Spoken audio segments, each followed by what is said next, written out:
नमस्कार। बाखबर में आपका स्वागत है। मैं हूं राघवेंद्र सिंह। बाखबर में आज हम बात कर रहे हैं मध्य प्रदेश की सियासत के बारे में और उसमें भी खासतौर से कांग्रेस की राजनीति के बारे में। दरअसल कांग्रेस कमजोर होगी तो मध्य प्रदेश में लोकतंत्र भी कमजोर हो जाएगा, हम ये कह सकते हैं। मुद्दा है आज दिग्गजों में दरार। कांग्रेस के दो दिग्गज दिग्विजय सिंह और कमलनाथ, पिछले दिनों की हम बात करें तो ये साफ तौर पर साबित हुआ कि कमलनाथ और दिग्विजय में वो तालमेल नहीं है जो कमलनाथ के मुख्यमंत्री बनने के पहले कभी दिग्विजय सिंह और कमलनाथ में हुआ करते थे। कहा जाता है कि दिग्विजय सिंह और कमलनाथ एक दूसरे को भाई कहते हैं। एक बड़े भाई है और एक छोटे भाई है। तो कह सकते हैं कि कांग्रेस के ये बड़े मियाँ छोटे मियाँ क्या कर रहे हैं। स्क्रीन पर आप देख सकते हैं कि शिवराज सिंह चौहान से कमलनाथ जी बात कर रहे हैं और इसके साथ खास बात यह है कि दिग्विजय सिंह की मुलाकात तय होती है और बाद में वो रद्द हो जाती है। दिग्विजय सिंह की मुलाकात कमलनाथ सीएम शिवराज के साथ तय होती है। अब ये जो आपने स्क्रीन पर देखा था कि किस तरह से मुलाकात थी शिवराज सिंह और कमलनाथ की, ये एक संयोग हो सकता है। संयोग भी हम ये मानते हैं, लेकिन इसके बाद कमलनाथ शिवराज सिंह से दिग्विजय सिंह की मुलाकात का रद्द होना राजनीतिक बहस को जन्म दे रहा है। और यही बात आज हमको इस चर्चा के लिए मजबूर करती है कि मध्य प्रदेश में कांग्रेस की ये दो दिग्गज अगर एक दूसरे से दूर होंगे तो कांग्रेस कमजोर होगी और इसके बहुत सारे मायने निकलेंगे। चर्चा के लिए स्टूडियो हमारे साथ मौजूद है हमारे साथी पत्रकार संदीप पौराणिक जी, और टेलीफोन लाइन पर हमारे साथ मध्य प्रदेश के दो वरिष्ठ पत्रकार जौलपुर से है चैतन्य भट्ट जी और इंदौर से इंदौर प्रेस क्लब के अध्यक्ष और मध्य प्रदेश के कह सकते हैं कि राजनीति के साथ साथ नौकरशाही में दखल रखने वाले अरविंद तिवारी जी। आप दोनों का बहुत बहुत स्वागत है। अरविंद जी, मेरी आवाज सुन पा रहे हैं? जी बिल्कुल सुन पा रहा हूँ। दरअसल मैं चर्चा की शुरुआत आपसे इसलिए करना चाहता हूं, सबसे खास बात कि इंदौर में दिग्विजय सिंह पढ़े हुए हैं, उन्होंने वहां से इंजीनियरिंग की पढ़ाई की है और कमलनाथ जी का भी इंदौर से अच्छा वास्ता है। आपसे पूछना चाहेंगे कि जो दिग्विजय सिंह सबको साथ लेकर चलने वाले हैं, क्या वजह है? आपको एक स्क्रीन हम जरूर सुनवाएंगे कि शिवराज सिंह से मुलाकात के दौरान या उसके बाद की वो सी हमारे पास क्लिपिंग है जिसमें कमलनाथ कहते हैं किसानों से कि मैं तो 4 दिन पहले यही था, मुझे बताया नहीं कि शिवराज सिंह से मुलाकात करनी है। जवाब में दिग्विजय सिंह कहते हैं कि ये आपको इसलिए बताना जरूरी नहीं था क्योंकि हम तो शिवराज सिंह से 1.5 महीने से टाइम मांग रहे हैं, लंबे समय से टाइम मांग रहे हैं। इससे पता चलता है कि दोनों में अबोलापन तो नहीं कहेंगे, लेकिन संवादहीनता का स्तर यहाँ तक पहुँच गया है कि अब वो बातें पब्लिकली की जा रही हैं, किसानों के बीच हो रही हैं, कार्यकर्ताओं के बीच हो रही हैं। आपकी राय, फिर हम इस पर विस्तार में जाएंगे। देखिए राघवेंद्र जी, आपने बिल्कुल सही कहा कि मध्य प्रदेश में 2018 के चुनाव के पहले दिग्विजय सिंह और कमलनाथ का जो तालमेल था वो पूरे देश में चर्चा में रहा। और कमलनाथ जब मध्य प्रदेश में कांग्रेस की सरकार बन गई, कमलनाथ मुख्यमंत्री बन गए, तो सरकार में न होते हुए भी दिग्विजय सिंह की सरकार में जो भूमिका थी वो चर्चा में रही। और कमलनाथ के जो समर्थक कांग्रेस के विधायक थे या जो मंत्री थे वो कई बार इस बात को लेकर बड़े नाराज नजर आते थे कि आखिर सरकार में दिग्विजय सिंह का इतना हस्तक्षेप क्यों। महत्वपूर्ण विभाग जिसको हम कहें कि चाहे वो गृह विभाग हो, आबकारी विभाग हो, परिवहन विभाग हो, इन विभागों में और या वाणिज्यिक कर विभाग हो, जो कमाऊ विभाग कहे जाते थे, इनमें दिग्विजय सिंह की बड़ी दखलंदाजी मानी जाती थी। और कमलनाथ समर्थकों में इस बात को लेकर बड़ा आक्रोश था कि आखिर इतनी दखलंदाजी क्यों। जब मध्य प्रदेश में 15 महीने में ही कांग्रेस सत्ता से बाहर हो गई तो कमलनाथ के समर्थक विधायक जो कि संभवतः 1980 या 1984 में पहली बार विधायक बन गए थे और कई बार मंत्री रह चुके हैं, दिग्विजय सिंह की कैबिनेट में भी सदस्य रहे, उन्होंने पार्टी के अंदर इस बात को लेकर बड़ी मुखरता से अपनी बात रखी कि मध्य प्रदेश में यदि सरकार गई है तो जो स्थितियां ज्योतिरादित्य सिंधिया को लेकर दिग्विजय सिंह ने निर्मित की थी उसके चलते सरकार गई। और पिछले मैं वो नाम खुलासा करवाना चाहता हूं आपसे कि वो कौन से वरिष्ठ मंत्री थे। सज्जन सिंह वर्मा हो या एनपी प्रजापति हो जो उस दौर में विधानसभा अध्यक्ष रहे थे, या लखन घनघोरिया हो, जो ये सारे वो लोग तो बड़े नाराज थे। और जो पहली बार चुन के आए थे कई विधायक, वो भी सत्ता जाने के बाद बहुत इस बात को नाराज थे कि आखिर दिग्विजय सिंह और सिंधिया की जो अदावत थी उसका नुकसान हम क्यों उठाए। अब तो सरकार चली गई राघवेंद्र जी, तो उसके बाद का जो परिदृश्य बना, तो ये जो कांग्रेस की एक बड़ी लॉबी है उसने कमलनाथ को पे लगातार इस बात के लिए दबाव बनाया और उनको इस बात के लिए राजी किया है कि अब मध्य प्रदेश की सत्ता में यदि कांग्रेस को वापस आना है तो आपको दमखम से सामने आना होगा। और देखिए इसमें कोई संदेह नहीं है, क्योंकि दिग्विजय सिंह मध्य प्रदेश में कांग्रेस के कार्यकर्ताओं में, कांग्रेस के नेताओं में भले लोकप्रिय हो सकते हैं, लेकिन जनता में आज भी उनकी छवि विलेन की है। जनता, ये कांग्रेस पार्टी को भी मालूम है कि दिग्विजय सिंह को जो है जनता पसंद नहीं करती। तो ये तमाम जो कारण थे उसके चलते दोनों के कमलनाथ अलग तरह की राजनीति इन दिनों कर रहे हैं मध्य प्रदेश में, एकला चालों की राजनीति जिसको कहते हैं। वो अपना एक कोर ग्रुप उन्होंने बना लिया जिसमें उनके समर्थक पूर्व मंत्री है, पूर्व पुराने नेता हैं पार्टी के, नए विधायक हैं, इनको मिला के वो लगातार जो है वो पार्टी में जो स्थितियां नहीं, आपने देखा होगा अभी पिछले दिनों पार्टी के वरिष्ठ नेताओं की बैठक हुई थी, उसमें भी दिग्विजय सिंह नहीं थे। तो लगातार कहीं ना कहीं ये तो समझ में आ रहा था कि दोनों के बीच में वो स्थितियां नहीं है जो पहले थी सरकार बनने के पहले और सरकार बनने के दौरान। लेकिन अभी का जो ताजा घटनाक्रम है, जो धरने के दौरान जिस तरह का संवाद दोनों के बीच हुआ, उससे तो ये स्पष्ट हो गया कि कहीं ना कहीं कोई कुछ गड़बड़ है। और 2023 का चुनाव कमलनाथ के जो समर्थक है उनका इस बात के लिए बहुत दबाव है कमलनाथ पे कि 2023 के चुनाव में दिग्विजय सिंह की दखलंदाजी कांग्रेस के उम्मीदवार तय करने का मामला हो या अन्य रणनीति का मामला हो, कम से कम रहना चाहिए। तो कुछ ना कुछ तो बात बिगड़ी हुई है इन दोनों नेताओं के बीच में। चलिए 2023 तक कौन टिकट बांटने की स्थिति में रहेगा ये बात तय करेगी कि किसके टिकट मिलेंगे, किसके घटेंगे। मैं एक बार जरूर सवाल आपके पास छोड़कर जा रहा हूं अरविंद जी, क्या कमलनाथ जी इतने भोले हैं, इतने सीधे हैं, इतने मासूम हैं कि सिंधिया और दिग्विजय सिंह की अदावत को पहले से नहीं जानते थे? और अगर वो मुख्यमंत्री हैं तो उनको ये पता होना चाहिए कि दिग्विजय सिंह जी अपनी अदावत निकाल रहे हैं और उसमें सरकार जा सकती है। तो ये जो भोलापन है इस पर मैं आपसे पूछूंगा अगले बातचीत के अगले दौर में। चैतन्य भट्ट जी, उसके पहले मैं बता दूं कि हमारे साथ स्टूडियो में हमारे साथी योगेश जी भी आ गए। योगराज जी, आपका स्वागत है। भट्ट जी, जो बात अरविंद तिवारी जी कह रहे हैं उससे हर कोई सहमत हो सकता है, लेकिन राजनेता क्या इतने भोले होते हैं कि उन्हें पता नहीं होता कि अगला कौन क्या कह रहा है, उसके मायने क्या हैं? और दूसरी बात यह कि क्या दिग्विजय सिंह के बिना कांग्रेस आ सकती है सरकार में दोबारा? क्योंकि कमलनाथ क्या जनता से और कार्यकर्ताओं से जुड़े चेहरा है कांग्रेस के? क्या वो अभी भी जनता के बीच में उतना जा रहा है जितनी जरूरत है, यानी जितना बीजेपी से लड़ने के लिए कांग्रेस को जनता में जाना पड़ेगा? क्या नेता प्रतिपक्ष और पीसीसी चीफ के नाते कमलनाथ या उनकी टीम वो कर पा रही है? आपकी राय? नहीं, देखिए राघवन जी, ऐसा है कि कमलनाथ जी ने हमेशा केंद्र की राजनीति, प्रदेश की राजनीति में जिस तरह के दांव पेंच करना पड़ते हैं, जिस तरह से शिवराज सिंह जी करते हैं, जिस तरह का अभिनय करना पड़ता है, जिस तरह की एक्टिंग करना पड़ती है, उन सबसे वो अलग हैं। दूसरी बात, दिग्विजय सिंह कार्यकर्ताओं के बीच में जरूर लोकप्रिय है, लेकिन जैसा तिवारी जी ने भी कहा कि जनता उनको पसंद नहीं करती है, क्योंकि जिस तरह से उनके प्रति बंटा ढार, मिस्टर ढार और ये, और पिछले मतलब जब वो 10 साल में सरकार में रहे उस समय प्रदेश की क्या स्थिति थी, अंधेरा हो जाता था, 3-3, 4-4 घंटे लाइट नहीं रहती थी। तो ये सारी चीजें दिग्विजय सिंह को कहीं ना कहीं जनता से तो अलग कर, कार्यकर्ताओं में निश्चित तौर पे उनका काफी प्रभाव है। और एक बात जरूर उसमें जोड़ूंगा। अरविंद जी के समय मैं उसको चूक गया था बोलने पर। अगर ये जो बात है कि दिग्विजय सिंह बंटा ढा रहे हैं, जनता के बीच में छवि अच्छी नहीं है, ये तो भाजपा खुद ही चाहती है और कांग्रेस इस काम को कर रही है।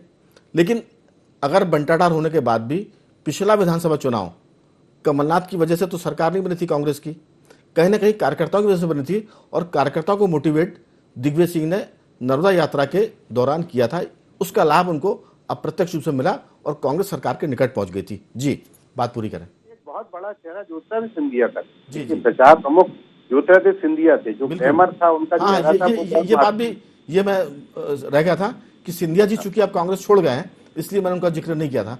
ये बात बहुत महत्वपूर्ण है कि सिंधिया का चेहरा था और लोग मानते थे कि सिंधिया सीएम बनेंगे। जी, सीएम बनेंगे जी, निश्चित तौर पर। तो लेकिन जब कमलनाथ को सीएम की कुर्सी दी गई तो ठीक है, उस समय दिग्विजय सिंह और कमलनाथ के बीच में उतनी ज्यादा अलगाव की स्थिति नहीं थी जी। लेकिन धीरे धीरे वो अलगाव की स्थिति हो गई। उनके कुछ समर्थकों ने तो इनको पता नहीं क्या क्या बोल दिया था दिग्विजय सिंह को। दिग्विजय सिंह के संग दिक्कत क्या है कि वो जिस तरह के बयान देते हैं या जिस तरह की उनकी कार्य प्रणाली है, उससे कई बार कांग्रेस को असहज की स्थिति में आ जाना पड़ता है।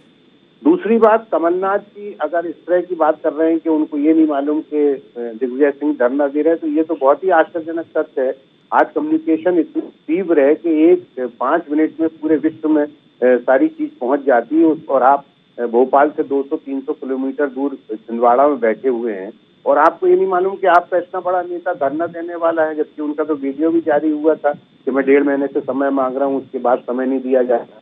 तो ये बात कहीं ना कहीं लगती। दूसरी बात, शिवराज सिंह की जहां तक बात है, तो शिवराज सिंह निश्चित तौर पे दिग्विजय सिंह को किनारे करके कमलनाथ के प्रति कुछ अपना प्रेम भाव ज्यादा दिखा रहे हैं। एक तरफ आप चेतन भट्ट जी, कमलनाथ ज्यादा सॉफ्ट टारगेट है हराने और जिताने में, दिग्विजय सिंह से लड़ना थोड़ा सा टफ जाएगा। नहीं, देखिए दिग्विजय सिंह जी से लड़ना टफ जाएगा। ये देखिए, अब कांग्रेस की जो स्थिति है, मुझे लगता नहीं कि अब फिर से एक बार सत्ता में कांग्रेस आ सकती है, क्योंकि इतने ज्यादा गुट बन गए हैं। आप अरुण यादव को अलग देख लो, आप अजय सिंह को अलग देख लो, कहीं से आपको लगता है कि संगठन में एका है। कमलनाथ जी का छिंदवाड़ा, दिल्ली और भोपाल, इसके अलावा आज तक कभी दौरा हुआ जी? बस यही मूल सवाल है कि कांग्रेस में एका करने वाला कौन हो सकता है। अगर एका करने का जिम्मा जिनके पास है वही भी बात करेंगे तो फिर तो ये बारात लुट जाएगी। हाँ, तो लुट जाएगी, निश्चित तौर पर लुटी गई। इसी में तो लुटी इनकी बारात ना भाई। ये तो 5 साल तक इनकी सरकार चलती रहती ना। अगर ज्योतिरादित्य सिंधिया को भी कोई एक सम्मानजनक पद दे दिया जाता तो वो कहीं नहीं जाते, और वो कहीं जाते तो उनकी सरकार चलती रहती।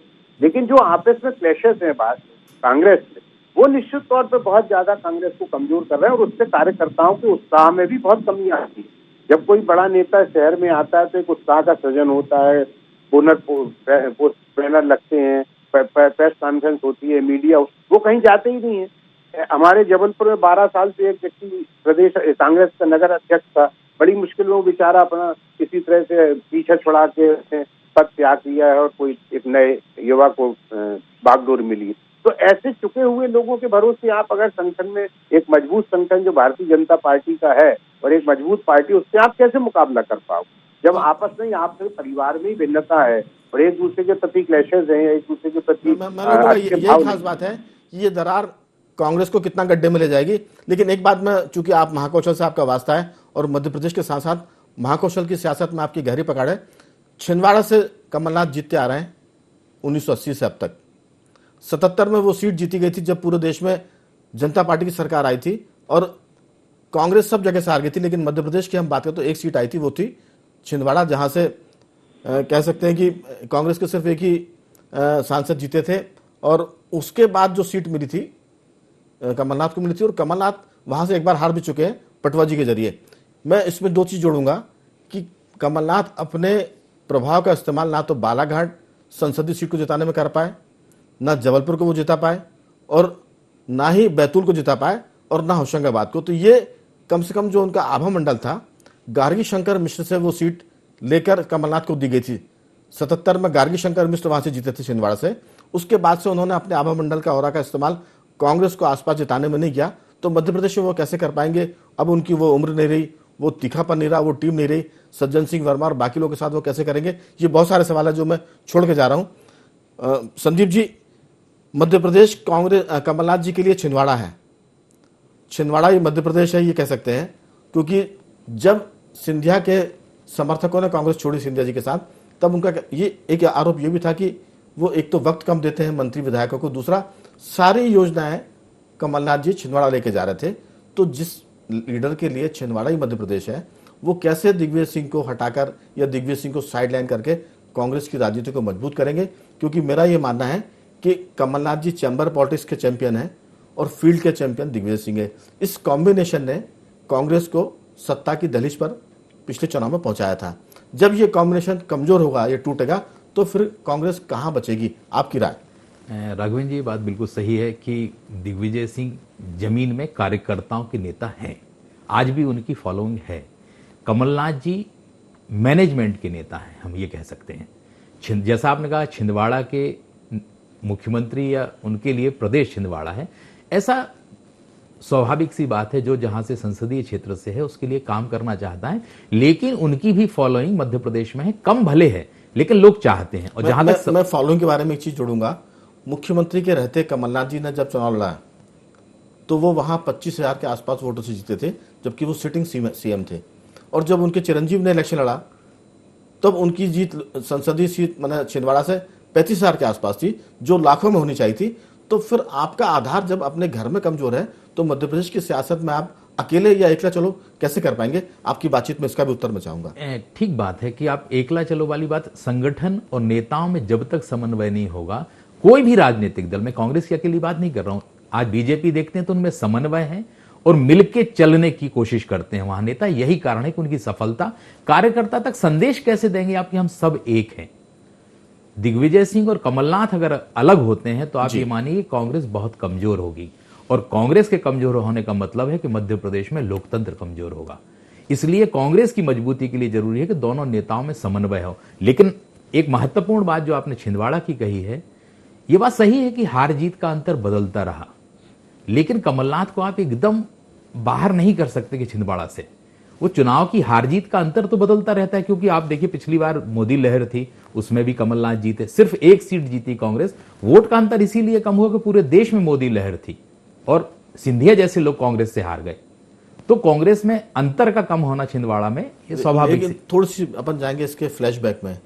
छिंदवाड़ा से चंद्रभान सिंह चौधरी छिंदवाड़ा से चुनाव जीतते हैं बीजेपी की तरफ से, जबकि छिंदवाड़ा गढ़ है कमलनाथ जी का।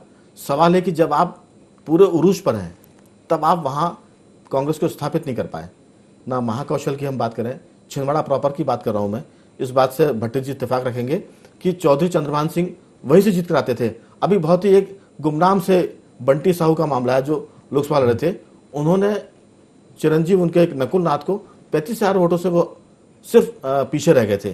तो ये जो चीज़ है कहीं ना कहीं चूंकि समय बदल रहा है, अगर आप एग्रेसिव नहीं होंगे तो फिर वोट कहाँ जाएगा, कार्यकर्ता कहाँ जाएंगे? और वैसे भी आप टूटन की स्थिति में जा रहे हैं। जी, स्वाभाविक सी बात है कि आपका जनाधार कम हो रहा है, इससे मैं सहमत हूं। लेकिन आपको एक चीज और देखनी होगी राघवेंद्र जी कि ये मोदी लहर का समय था। सिंधिया भी चुनाव हार गए ना, गुना शिवपुरी तो उनका इलाका था, तब सिंधिया भी चुनाव हार गए। तो ये कह सकते हैं कि सिंधिया का जनाधार बहुत कम हो गया वहां। जी, यही स्थिति छिंदवाड़ा में थी कि उनका वोट प्रतिशत कम हुआ या मार्जिन कम हुई, क्योंकि ये चुनाव जो पिछली बार का चुनाव हुआ था ये पार्टियों का चुनाव नहीं था, ये मोदी लहर का चुनाव था और उसमें बहुत कम लोग ठहर पाए। तो कमलनाथ ठहरे रहे, नकुलनाथ ठहरे रहे, ये भी कहीं ना कहीं उनका छिंदवाड़ा के प्रति प्रेम, छिंदवाड़ा में किए गए काम का भी नतीजा है। ये बात सही है कि उस तरह से प्रदेश में जनाधार कमलनाथ का नहीं है जैसा दिग्विजय सिंह का है, लेकिन जो टूटन दिख रही है ये कहीं ना कहीं कांग्रेस को आने वाले समय में और कमजोर करने वाले होगी, मुझे ऐसा लगता है। लेकिन जीत का घटता अंतर तो ये भी बताता है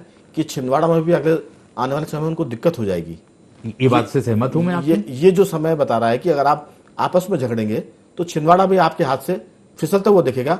योगीराज जी, राजगढ़ से आपका वास्ता है, राजगढ़ बीजेपी और संघ का गढ़ रहा है। दिग्विजय सिंह ने वहां से राजनीतिक यात्रा शुरू की और उन्होंने भाजपा के मध्य प्रदेश के कर्णधारों में शामिल प्यारेलाल खंडेलवाल को लोकसभा का इलेक्शन भी हराया। और मुझे याद है कि जब 1980 में वो अर्जुन सिंह की सरकार में कृषि राज्य मंत्री हुआ करते थे, तब उन 5 सालों में इतना काम किया था।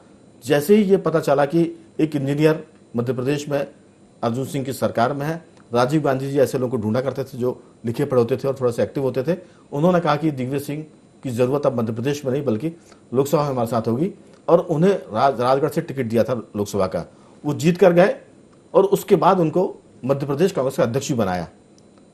और 3 साल अध्यक्ष रहने के बाद में वो 1990 के बाद जब घटनाक्रम हुआ कि बाबरी मस्जिद ढह गई और 3 राज्यों की सरकार बर्खास्त हुई, तब कांग्रेस ने फिर अर्जुन सिंह को पीसीसी चीफ बनाया। और उस दौरान दिग्विजय सिंह ने काम करके, अर्जुन सिंह ने बल्कि दिग्विजय सिंह को पीसीसी चीफ बनाया था, तब दिग्विजय सिंह ने काम करके ये साबित किया कि वो जनता से जुड़े लीडर है। अलग बात है कि बीजेपी ने बंटाढार चस्पा कर दिया है और अब दिग्विजय सिंह को 2 तरफा लड़ना पड़ेगा। बीजेपी ने तो बंटाढार चस्पा कर ही दिया है, जैसे अरविंद जी बता रहे थे कि सज्जन सिंह वर्मा और कमलनाथ की टीम वही काम कर रही है जो बीजेपी दिग्विजय सिंह के खिलाफ काम करती है। आपकी राय कि दिग्विजय सिंह और कमलनाथ का जो ये दूरी है, बोलापन है, ये कांग्रेस को कहां तक लेके जाने वाला है? देखिए राघवन जी, दिग्विजय सिंह के बारे में तो मुझे ऐसा लगता है कि प्रदेश का राजनेता नहीं, प्रदेश का बच्चा बच्चा जानता है कि उनकी क्या स्थिति है। एक बात। दूसरी जो महत्वपूर्ण बात है कि बहुत मतलब ये या तो मीडिया में स्थापित कर दिया गया है, कांग्रेस का भी एक तबका ये मानता है कि दिग्विजय सिंह जो है वो कार्यकर्ताओं के नेता और बहुत बड़े जमीनी नेता है, ऐसा एस्टेब्लिश्ड है। अब मैं आपको 2-3 बड़ी प्रैक्टिकल आपको बात बता रहा हूँ। जिस जगह से ये बात शुरू हुई है, ये बात शुरू हुई राजगढ़ की सुठालिया और टैम नदी से। मध्य प्रदेश में दिग्विजय सिंह 10 साल मुख्यमंत्री रहे और 50 साल से उस क्षेत्र की नेतागिरी कर रहे हैं और कृषि, एग्रीकल्चर और सिंचाई विचाई सारे मंत्री रह चुके हैं। उस सूखाग्रस्त राजगढ़ में एक डैम नहीं बनवा पाए। और ये जो टैमस उठा लिया परियोजना की, जो दिग्विजय सिंह जी जो बात उठा रहे हैं, ये इनके समय की परियोजना है और ये कोई बहुत बड़ी सिंचाई परियोजना नहीं है। सूक्ष्म, लघु और मध्यम में से ये बिल्कुल सूक्ष्म परियोजना 100 दो 300 करोड़ की परियोजना है जी। तो इसके लिए कोई बहुत बड़े प्रयास की जरूरत नहीं थी, ये 2-4 किसान मिलकर ही बना देते, लेकिन नहीं हो पाया। तो कहने का अर्थ है कि और एक चीज और ये, जिस तरीके के अपन जो बात कर रहे हैं साहब, जमीनी नेता पिछले कुछ दिनों में 4-5 साल को इसको आप मान के देखो कि प्रदेश भर में दिग्विजय सिंह भले ही घूमते रहे, दिग्विजय सिंह की जमीन उनके खुद के इलाके से खिसक गई। उनको ये एहसास हुआ तब उन्होंने टेम और सिंचाई परियोजना का मुद्दा उठाया। उसका उदाहरण बताऊं मैं आपको। योगीराज जी आप जरूर बताइए। हम बात इस पर कर रहे हैं कि कमलनाथ और दिग्विजय सिंह दोनों की तुलना करें। कांग्रेस के दोनों बुजुर्गवार लीडर हैं और दोनों अपनी अंतिम पारी खेल रहे हैं। अगर ये झगड़ेंगे तो कांग्रेस कहां जाएगी? जी आप अपनी बात वो जरूर कांग्रेस वाला मुद्दा लेकर आए जो राजगढ़ की आप बात कर रहे थे। कांग्रेस का सत्यानाश तय है। क्रिकेट में आप 70-80 के दशक में जब हम क्रिकेट देखते थे, आप भी देखते थे, इंडिया टीम अक्सर हारती थी, बहुत माइनर अंतर से जाके हारती थी। फिर जब उसका आकलन करते थे उस समय के मैनेजमेंट, तो वो कहते थे हम तो पिछली बार 20 रन से 2 विकेट से हारे, तो अब हम केवल 2 विकेट की तैयारी करना है। कांग्रेस के साथ भी है। उन्होंने कहा अरे अपनी 2 सीटें तो कम थी, तो अपनी तो 114 सीटें तो है, 2 सीट लाना है अपने को। दोनों नेता ये मान के चल रहे हैं कि हम इस बार तो कांग्रेस की जीत तय है, और जीत तय होने के चक्कर में अब नेता कौन हो, इस बात का दोनों के बीच प्रतिद्वंदी। बटी हुई कांग्रेस क्या 114 सीट लेकर आ सकती? क्योंकि इकट्ठी कांग्रेस ने लाई थी 114 सीटें। अगर ये कांग्रेस में बटेगी तो 114 कैसे ला पाएगी? समय अब दूसरी एक चीज जो मेरी अधूरी रही, मैं कह रहा हूँ, ये खुद रावगढ़ की जो बात कर रहे हैं आप, रावगढ़ में 5000 कार्यकर्ता सिंधिया के साथ शामिल हो गए और इनके खुद के घर के लोग शामिल हो गए। तो आपको यही नहीं पता कि आप कहाँ हो, आप रावगढ़ में कहाँ हो, आप राजगढ़ में कहाँ हो। आप ये जरूर इस्टेब्लिश है कि साहब जमीन के नेता हैं और कमलनाथ जी जो है हवाई के नेता, लेकिन ऐसा नहीं है। कमलनाथ जी का मुझे कांग्रेस के कई युवा लीडर्स ये बताते हैं कि कांग्रेस के जब कार्यकर्ता जब संगठन के दौरे पर जाते हैं तो पहले तो उनको पैसे ही नहीं मिलता था, आज कम से कम उनको आने जाने का खर्च मिल रहा है। चलिए समय चूंकि कम है, सिर्फ 2 मिनट हमारे पास है। मेरा सबसे आग्रह है कि अगर आप 20-20 सेकंड में बात खत्म कर देंगे तो 80 सेकंड आपको जाएंगे और 20 सेकंड मुझे भी मिल जाएंगे। अरविंद तिवारी जी आपका फाइनल रिमार्क।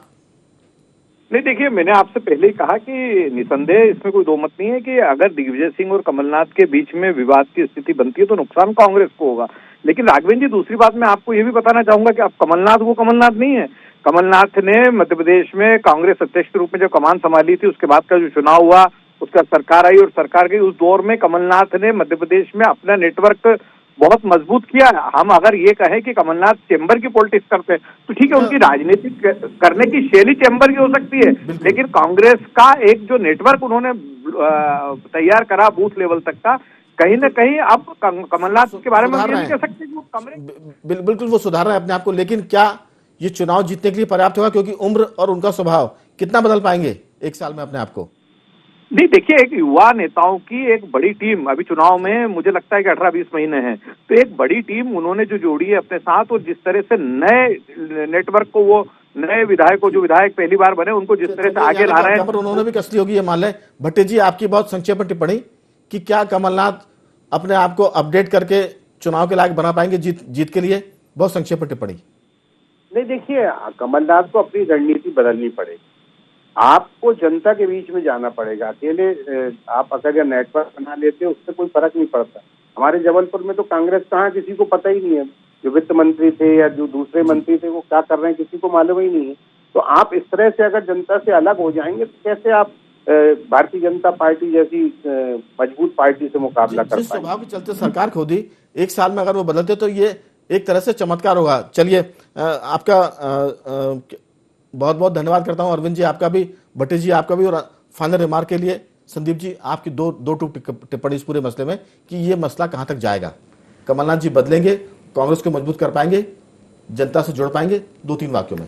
मुझे ये लगता है कि अब कमलनाथ अकेले चलेंगे, जैसा चैतन्य भट्ट जी ने कहा और अरविंद जी ने कहा कि वो नई टीम बना रहे हैं और नई कोशिश है उनकी। मुझे लगता है कि आने वाले समय में वो बदलेंगे नहीं, परिस्थितियां उन्हें बदलने के लिए मजबूर कर देगी, क्योंकि सत्ता में आने की ललक और जिज्ञासा। योगराज जी देखिए, ये बात है यदि आपको सत्ता में आना दोनों को साथ बैठना पड़ेगा, नहीं तो हाल कुल मिलाकर कमलनाथ बदलेंगे, उम्मीद करते हैं कि सबको साथ लेकर चलना पड़ेगा, तभी वो अपने आप को मजबूत रख पाएंगे।